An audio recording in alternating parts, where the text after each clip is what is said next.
Okay guys, hari ni kita berkembali lagi dalam rancangan kita dengan kereta Suzuki Swift Sport baru.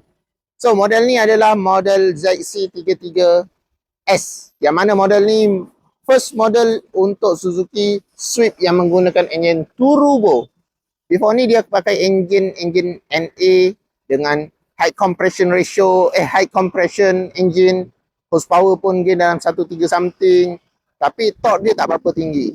Yang ni dia dah tak main dah jenis-jenis pattern macam tu. Dia terus bagi satu model engine baru, K14 turbo, GDI engine turbo. So gain horsepower dia pun besar, 140 horsepower. Torque dia dalam 230 ke 260? 230 tak silap. 230. 6 speed manual. So model ni memang model yang orang panggil dia sebagai ikon kepada kereta K-car, bukan K-car lah, compact car yang hatchback.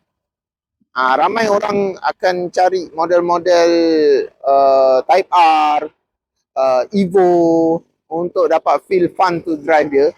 Tapi untuk sekarang kita dah ada yang model mini harga murah pun boleh dapat function tu, sebabnya yang ni body dia baru 1 tan. 1 tan 50 kilo tak sampai lah, 1 tan 60 lebih kilo. And then dia ada 140 horsepower.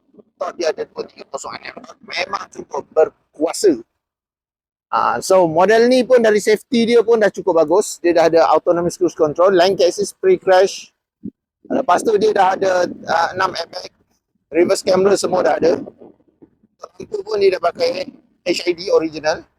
Dia projector HID. So memang terang lah. Reflektor dia tak macam kalau kita pakai LED reflektor, tak berapa terang. Yang ni dia memang boleh potong air. Reflect cahaya pantulan tu dia boleh potong. And then sport rim dia 17 inci original Suzuki Swift.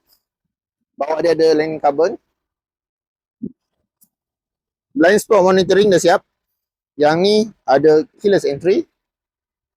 Bahagian belakang yang ni owner dah add on. Dia dah tambah dari segi exhaust, penggunaan exhaust dia pakai exhaust custom. Yang ni dia panggil Rosso Modelo. Bunyi dia garang-garang serak-serak basah macam tu. Bawah dia semua ni original. Owner asal dah buang logo Suzuki pada bahagian tengah. Kereta ni memang nampak smart dan sport. Cutting dia memang cantik lah. Untuk daily use, kereta ni memang seronok. Buat abang dengan akak kalau drive kereta ni hari-hari, rasa senyum je. Sikit-sikit boosting.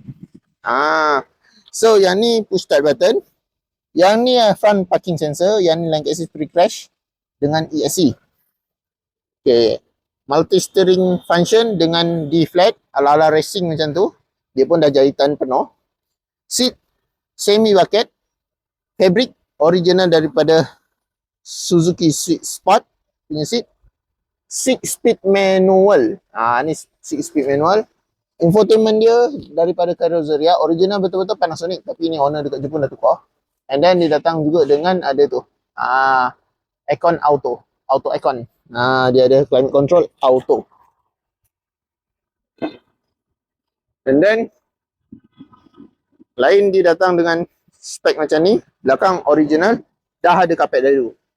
So berminat nak dapatkan kereta macam ni, boleh hubungi saya di 0177145604. Ingat recon, ingat Nabi. Cari recon, cari Nabi. Pastikan grade original, mileage original, report original, dan kereta dibayar duty penuh. Macam ni. Kita jual dengan harga bawah 110,000